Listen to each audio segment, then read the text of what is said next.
Shalom semua, selalu ada kemurahan, ada pengharapan di dalam Bapa kita yang baik. Saat ini saya mau sharing lagi dari Mazmur 71 ayat 1. Padamu ya Tuhan aku berlindung, janganlah sekali-kali aku mendapat malu. Jadi di sini bisa diartikan, di dalam Tuhan kita tidak akan dipermalukan. Perlindungannya selalu sempurna, tapi yang terpenting janganlah kita malu membawa atau menghidupi, bahkan mengaplikasikan kebenarannya atau prinsip Tuhan dalam sikap hidup kita sehari-hari. Kita nggak usah malu untuk hidup dalam kebenaran. Justru kitalah yang jangan mempermalukan Tuhan melalui hidup kita. Karena kalau kita malu tetap hidup benar, sama aja kita sangat tega mempermalukan Tuhan yang ada di hidup kita. Jadi kita mau pilih mana? Malu di hadapan manusia atau kita mempermalukan Tuhan yang ada di hidup kita di depan manusia, bahkan di depan si jahat. Jadi yang meneropong hidup kita sehari-hari bukan hanya manusia di sekitar kita. Si jahat pun dia meneropong kita setiap detik bagai singa yang mengaum-ngaum. Dia mau lihat kita berani hidup benar enggak? Kita berani bicara yang benar enggak? Kita berani berpikir yang benar enggak? Kita berani punya sikap hati yang benar enggak? Sesuai kebenaran. Jadi kita harus pertahankan hidup kita, ikut yang benar, kebenaran firman. Karena kalau kita nggak pertahankan, sama aja kita mempermalukan Tuhan di hidup kita, di depan semuanya, termasuk di depan si jahat, si iblis. Tuhan lebih berharga dari rasa malu kita atau ego kita. Amin. Terus di ayat 2, lepaskanlah aku dan luputkanlah aku oleh karena keadilan-Mu. Sendengkanlah telingamu kepadaku dan selamatkanlah aku. Jadi dibukakan di sini dikatakan, sendengkanlah telingamu kepadaku dan selamatkanlah aku. Bukan berarti Tuhan tuli, gak mendengar setiap seruan kita. Tapi kenapa Tuhan harus mendekatkan telinganya kepada kita? Karena Tuhan ingin benar-benar mendengar. Apakah kita berseru meminta pertolongannya dengan mengakui Dia sebagai penolong kita, atau berseru seolah-olah berseru seperti berseru kepada pembantu sebagai pembantu kita yang mau kita atur melakukan apa yang kita mau? Sangat berbeda arti dari penolong dan pembantu. Levelnya sangat berbeda. Kalau penolong, berarti kita berserah dan dialah yang menentukan pertolongan yang terbaik untuk kita. Dan ketika sikap hati kita sungguh-sungguh berseru kepada Sang Penolong ajaib, Bapa kita, maka keselamatan daripadanya sudah menjadi bagian hidup kita. Tapi jangan jadikan Tuhan sebagai pembantu kita yang harus mengikuti semua maunya, egonya kita. Tuhan rindu mendengar seruan hati yang demikian, yang sungguh-sungguh mengakui Tuhan sebagai penolong ajaib, bukan pembantu yang bisa kita kendalikan. Jadi seringkali kita terjebak di situ. Kita merasa karena kita anak, kita bebas atur Tuhan. No, anak tetap anak. Anak bukanlah levelnya di atas Tuhan. Kalau kita ngatur apa yang kita harapkan Tuhan lakukan, berarti level kita di atas Tuhan. Salah banget. Jadi poinnya, ketika kita berharap sesuatu sama Tuhan, berharap dengan berserah, biarlah kehendaknya yang jadi. Masalah cepat atau tidak dijawab dijawab ya atau tidak, itu sepenuhnya 100% keputusan Tuhan. Dan kenapa kadang harus berproses untuk mendapat jawaban? Karena Tuhan ingin tahu sikap hati kita berharap kepadanya itu memposisikan Tuhan sebagai penolong yang ajaib atau sebagai pembantu yang kita atur supaya ngikutin maunya kita. Dan lebih dalam lagi, Tuhan mau mempersiapkan hati kita untuk jawaban yang terbaik versi Tuhan. Tuhan lihat udah siap gak kita dengan jawaban itu. Kalau jawabannya ya, oke, bisa cepat. Tapi kalau Tuhan pandang tidak, Tuhan akan persiapkan dulu hati kita untuk benar-benar tetap bersyukur sekalipun jawabannya tidak, karena Tuhan tahu yang terbaik apa. Jadi makanya sering sekali seperti kita menganggap kok Tuhan gak dengar, kok Tuhan gak jawab. No, bukan Tuhan gak dengar, Tuhan mau lihat kemurnian hati kita, plus Tuhan mau persiapkan hati kita untuk jawabannya supaya mendatangkan kebaikan untuk hidup kita. Amin. Bapa adalah penolong, bukan pembantu yang ngekor di belakang kita. Ayat 3. Jadilah bagiku gunung batu tempat berteduh, kubu pertahanan untuk menyelamatkan aku, sebab engkaulah bukit batuku dan pertahananku. Di sini dibukakan Tuhan selalu siap sedia jadi tempat pertahanan kita dalam kondisi apapun. Tetaplah bertahan. Ayo tetap bertahan. Jangan mundur, karena selalu ada Tuhan di depan kita. Jadi dalam kondisi apapun tantangannya, apapun kemustahilannya, tetap kita tegak, tenang di dalam berserah sama Tuhan. Karena ada Tuhan benteng kekuatan kita, benteng perlindungan kita. Kita jangan mundur dari Tuhan, kita jangan mundur iman kita di dalam Tuhan. Tetap tinggal tenang, disitulah terletak kekuatan kita di dalam Tuhan. Kita tidak pernah sendiri sampai selama-lamanya. Tuhan menggendong kita. Amin. Ayat 4. Ya Allahku, luputkanlah aku dari tangan orang fasik, dari cengkraman orang-orang lalim dan kejam.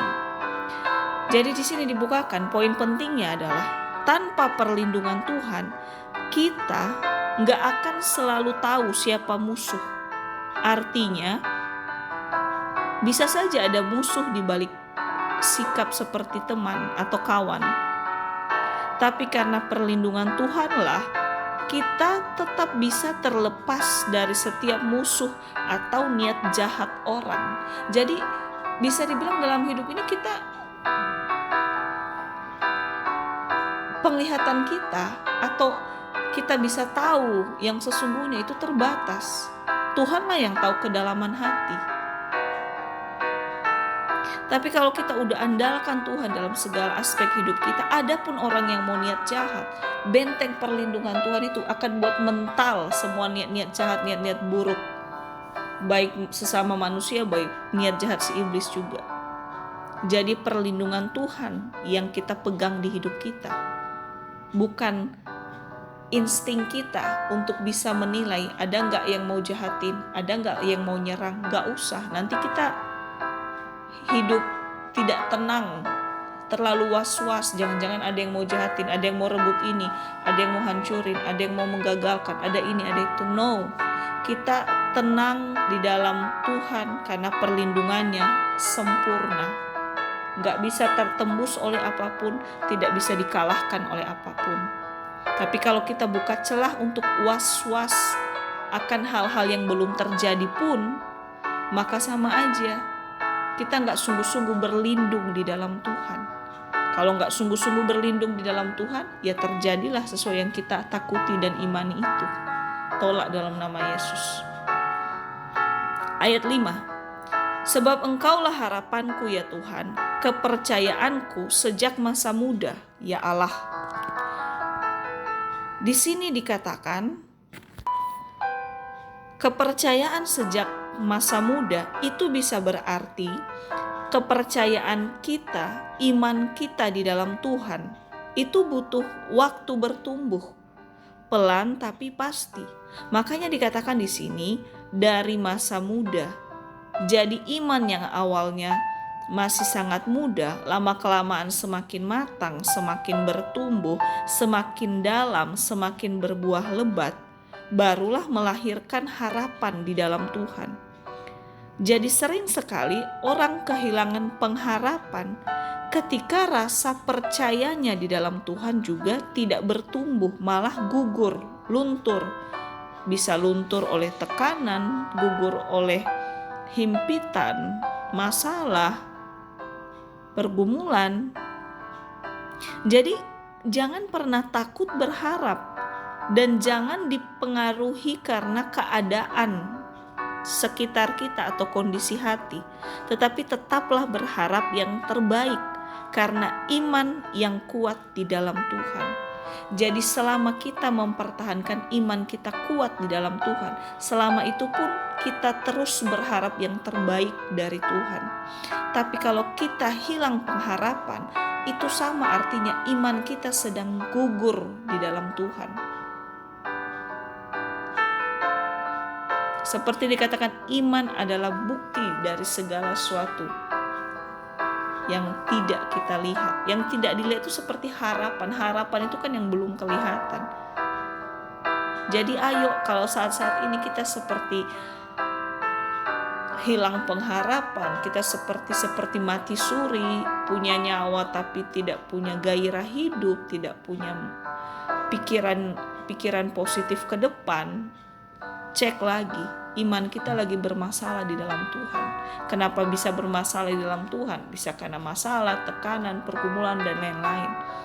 Jadi please, ini mengingatkan saya juga, jangan pernah iman kita sejajarkan dengan kondisi hati kita. Kondisi hati lagi gak enak, semua lagi gak enak yang terlihat, iman kita harus tetap teguh, bahkan bertumbuh lebat, dan lebat. Amin. Ayat 6. Kepadamulah aku bertopang mulai dari kandungan. Engkau telah mengeluarkan aku dari perut ibuku. Engkau yang selalu kupuji-puji. Jadi di sini dibukakan, bertopang bisa berarti bergantung. Jadi sejak dari dalam kandungan kita sudah menggantungkan diri kepada Tuhan, sehingga Tuhanlah yang membawa kita keluar dari perut ibu kita. Tetapi poin penting di sini, ketika hati kita sungguh-sungguh terus bergantung sama Tuhan, maka akan selalu lahir hati yang memuji-muji tanpa berhenti memuji Tuhan ya. Dan di saat hati terus bergantung sama Tuhan, maka pujian sama Tuhan juga terus meluap-luap. Jadi bisa dikatakan satu paket. Roh kita belum sungguh-sungguh memuji Tuhan kalau hidup kita belum sungguh-sungguh bergantung sepenuhnya, berserah sepenuhnya, percaya sepenuhnya di dalam Tuhan. Di saat kita belum sungguh-sungguh bergantung di dalam Tuhan, maka pujian dari bibir lidah kita dan hidup kita sama dengan nol. Karena pujian yang lahir dari roh adalah buah dari berserah penuh di dalam Tuhan. Amin. Jadi simpelnya,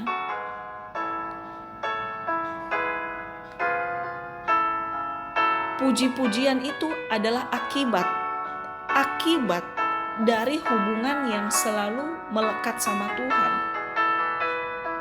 Hidup yang melekat sama Tuhan pasti memuji Tuhan melalui sikap hidup dan melalui ucapan bibir.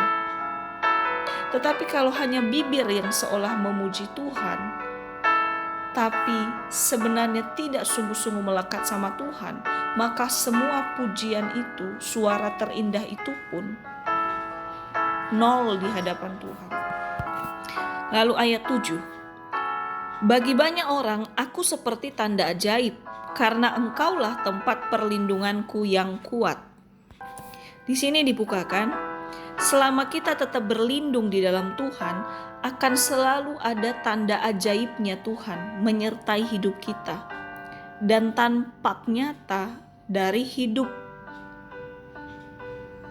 kita di depan banyak orang juga.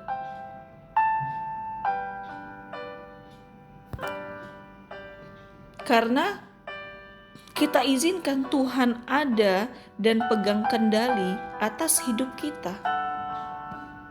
Misal tanda ajaib paling simpel, kita bisa bertumbuh menjadi pribadi yang dewasa, kita bisa lulus sekolah, kita bisa tetap beribadah walaupun ada kesibukan. Kita misal mungkin saya pernah sharing, ada kecelakaan beruntun di depan saya, tapi Tuhan tolong saya nggak jadi ikut nabrak juga, atau dari belakang saya nggak nabrak saya. Pernah juga ada kecelakaan motor, tapi Tuhan tolong. Saya terlempar benar-benar di tengah jalan, Tuhan tolong, seperti langsung lampu merah dan tidak ada kendaraan yang menyeberang, dan puji Tuhan saya masih hidup sampai sekarang. Jadi itulah tanda-tanda ajaib yang mungkin masih kita pahami, tapi banyak di luar alam sadar kita. Kita nggak tahu sebenarnya itu tanda ajaib dari Tuhan. Kita bisa berpindah dari satu tempat ke tempat lain, kita bisa liburan juga, kita masih bisa berpikir, masih bisa makan, masih bisa tetap bertahan sampai saat ini walaupun hantaman COVID kemarin semua terganggu ekonomi. Itu semua tanda-tanda ajaib yang sangat terlihat. Jadi pertolongan Tuhan, mujizat Tuhan itu bukan di awang-awang yang tidak bisa dilihat dengan kacamata jasmani. Bisa. Kalau kita tahu kita di dalam perlindungan Tuhan, maka semua yang terjadi di hidup kita itu semua dalam kendali Tuhan. Dan semua yang luar biasa terjadi di hidup kita itu karena berkat Tuhan. Jadi orang luar juga bisa lihat, dan itu menjadi kesaksian nyata untuk orang sekitar kita. Amin. Ayat 8. Mulutku penuh dengan puji-pujian kepadamu, dengan penghormatan kepadamu sepanjang hari. Jadi dibukakan di sini, buktinya kita menghormati Tuhan setiap hari, berarti kita memuji Tuhan setiap hari melalui sikap pikiran, sikap hati, sikap ucapan, sikap tindakan sehari-hari. Dan memuji yang nyata sama dengan semua sikap selalu berdasarkan firman, bukan hanya pujian kosong atau bualan sesaat. Kita nggak bisa menipu Tuhan dengan pujian dan suara kita yang seolah merdu memuji Tuhan. Tetap poinnya di sini, ketika kita sungguh-sungguh menghormati Tuhan, tetap memberikan waktu kita untuk melekat sama Tuhan, itulah pujian yang nyata di hadapan Tuhan. Jadi ayo kita pertahankan hidup kita terus bersandar sama Tuhan. Tuhan gak butuh apa-apa yang bisa kita berikan. Cukup hati dan hidup yang berserah. Itu pujian yang terindah yang terdengar di telinga Tuhan. Amin.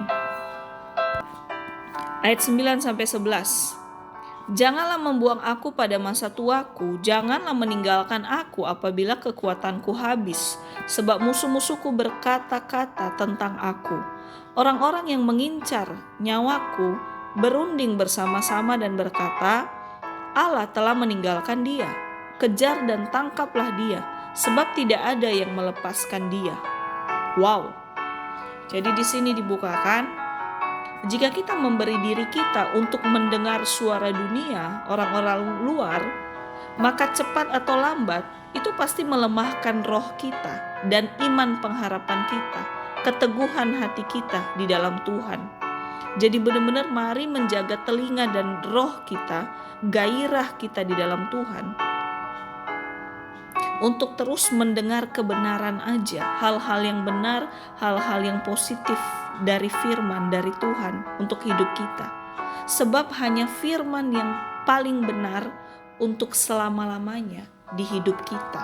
Amin. Sekalipun dalam hati ada suara, kamu gak bisa, mengalami hal seperti ini. Ada orang dari sekitar kita bilang, udahlah, gak usah berharap, kamu gak bakal bisa. Tapi percaya aja kebenaran, sebab bagi Allah tidak ada yang mustahil. Dan Tuhan tetap memberikan hari depan yang penuh pengharapan. Makanya tetap ketika saya berdoa dalam pribadi atau doa keluarga, selalu akhir doa saya selalu saya katakan, saya tidak tahu apa yang terjadi ke depannya, tapi saya percaya saya aman, damai, sejahtera, diberkati di dalam Tuhan. Dan tetap saya katakan, selalu ada masa depan terbaik, selalu ada rancangan yang terbaik yang pasti Tuhan berikan. Amin. Jadi kita bukan lebay di awang-awang kok, tapi yang kita katakan firman dan kebenaran, dan itu yang Tuhan mau. Kita tetap percaya rancangan Tuhan itu damai sejahtera, kita tetap percaya Tuhan menyediakan yang terbaik, kita tetap percaya kemustahilan itu bisa dihancurkan oleh kuasa darah Yesus. Jadi ayo kita isi telinga kita dengan hal-hal positif, terutama tentang kebenaran. Karena itulah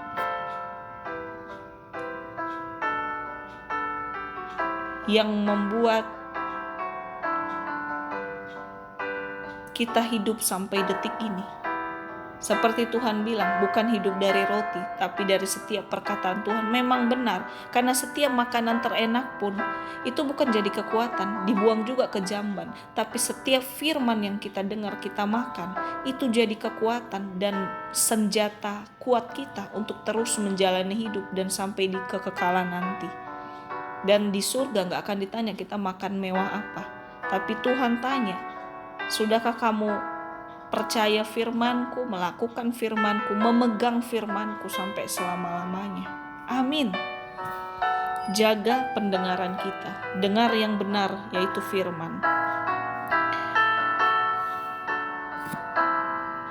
Kemudian ayat 12-13, Ya Allah, janganlah jauh daripadaku. Allahku, segeralah menolong aku. Biarlah mendapat malu dan menjadi habis orang-orang yang memusuhi aku, memusuhi jiwaku. Biarlah berselubungkan celah dan noda orang-orang yang mengikhtiarkan celakaku.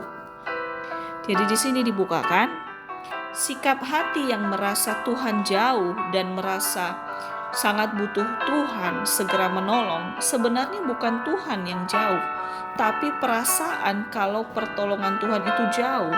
Karena sebenarnya kita udah menjauh dari Tuhan. Kita udah malas-malasan di dalam Tuhan, di dalam merenungkan firman-Nya, di dalam komunikasi dengan Tuhan.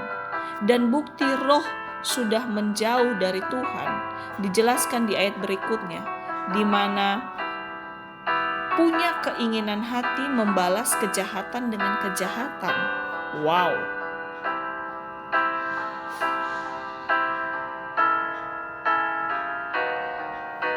Jadi betapa bahayanya kalau kita sedikit saja, sedikit pelan, hari lepas hari semakin menjauh dari Tuhan, semakin menjauh dari percayakan kebenarannya, semakin menjauh berserah sama Tuhan.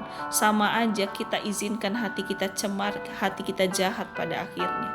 Dan kembali lagi di dunia ini hanya ada dua pilihan, ikut Tuhan atau ikut kesesatan. Jadi kalau kita menjauh dari Tuhan, sama aja hati kita sudah kita persiapkan jadi sesat, pikiran kita sesat, bibir lidah kita sesat, tindakan kita sesat, dan jatuh ke lubang yang lebih hancur lagi. Jadi jangan mau pilih menjadi pengikut aliran sesat, oke? Tapi marilah kita mengikut Tuhan kita yang hidup, Bapa kita yang baik. Amin. Karena ada di firman kan, jagalah hatimu dengan segala kewaspadaan, karena dari situ terpancar kehidupan. Menjaganya dengan apa? Dengan firman. Menjauh dari firman menuju kesesatan.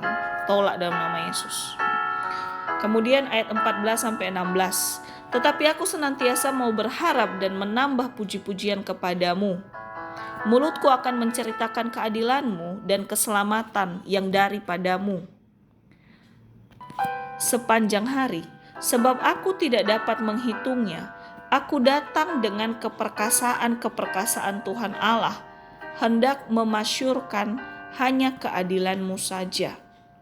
Jadi di sini dibukakan, semakin kita senang memuji Tuhan, maka semakin kita kuat berharap di dalam Tuhan. Dan bukti kita memuji Tuhan adalah menjaga hidup kita menjadi kesaksian. Dan di dalam pujian kepada Tuhan, ada kekuatan dan keadilan Tuhan melalui hidup kita. Amin. Dan kembali diulang-ulang lagi ya. Intinya, bukti kita sungguh-sungguh memuji Tuhan, ya kita sungguh-sungguh berharap berserah sama Tuhan. Jadi jangan pernah hidup kita tanpa melodi. Jangan pernah hidup kita tanpa Tuhan. Berharap yang terbaik, bukan berharap apa yang kita pikirkan. Kita serahkan apa yang kita pikirkan, tapi kita tetap berharap yang terbaik Tuhan pasti nyatakan. Bukan kita berharap pada apa yang kita harapkan. No, sama aja kita tidak berharap sama Tuhan. Hati-hati, kita bisa punya pengharapan, tapi kita serahkan dalam kehendak Tuhan. Kalau kehendak Tuhan, Tuhan pasti bukakan jalan. Tapi kalau tidak, Tuhan pasti berikan yang terbaik. Amin. Ayat 17. Ya Allah, Engkau telah mengajar aku sejak kecilku, dan sampai sekarang aku memberitakan perbuatan-Mu yang ajaib. Jadi di sini dibukakan, iman kita di dalam Tuhan bertumbuh hari lepas hari, dari kecil lama-kelamaan semakin dewasa di dalam iman kepada Tuhan. Demikian juga perubahan karakter kita, sifat kita, tabiat kita pasti sedikit demi sedikit mengikuti seberapa besar iman kita di dalam Tuhan. Jadi kadang menjadi tantangan, kok aku gak berubah-ubah ya, punya sifat pikiran yang gak baik, punya sifat yang gak baik, punya kebiasaan yang gak baik, gimana. Kita gak bisa dengan kekuatan kita, karena kita lemah, kita daging. Tapi semakin kita kuat percaya firman, kita semakin bertumbuh iman kita di dalam Tuhan.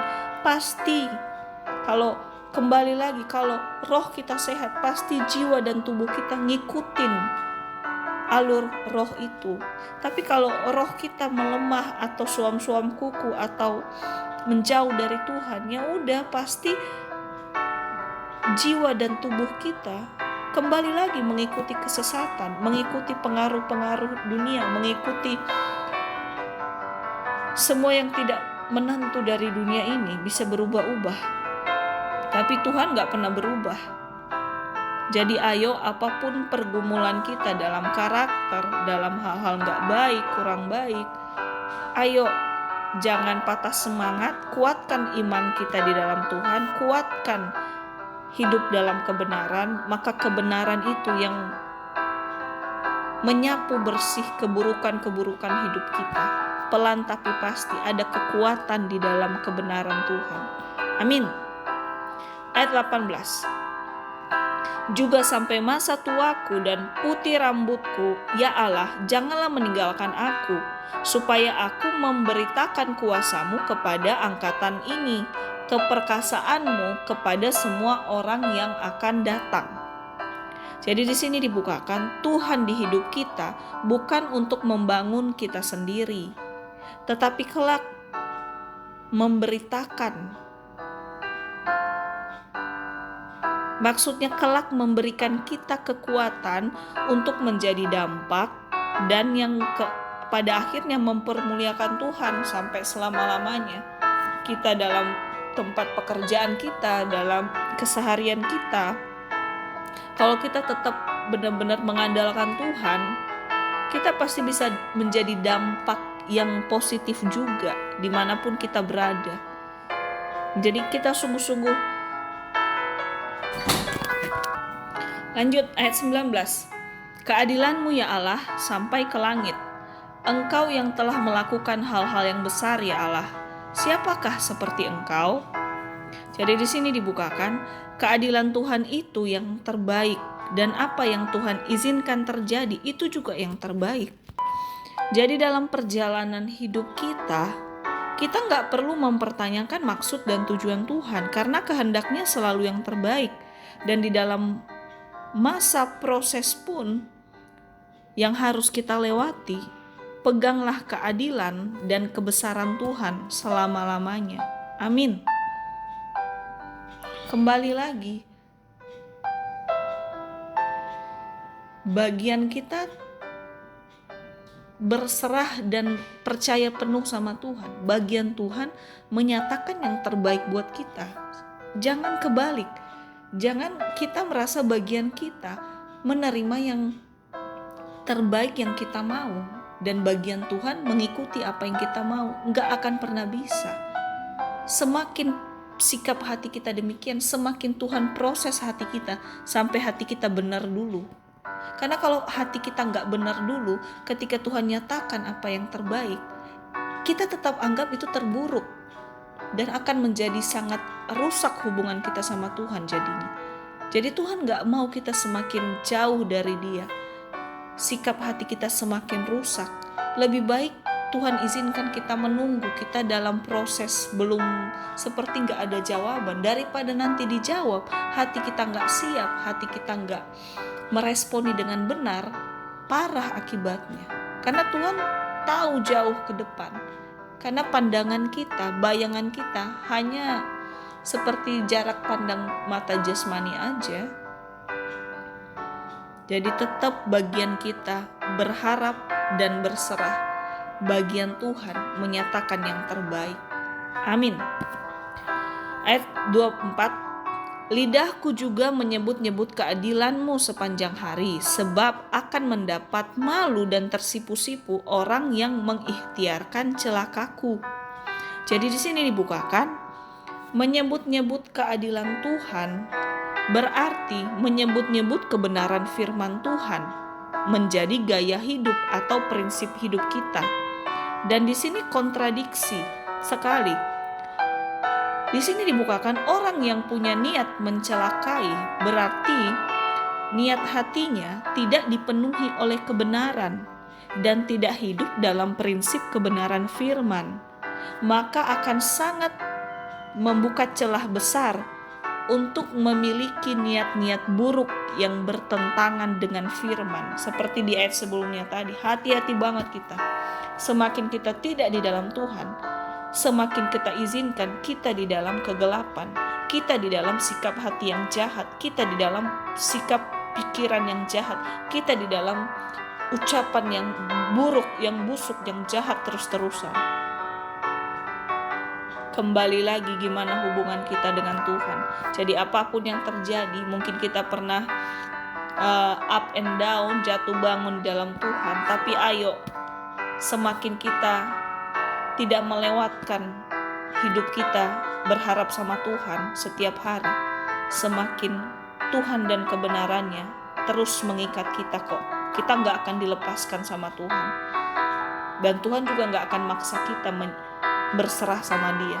Tuhan mau ketulusan hati kita itu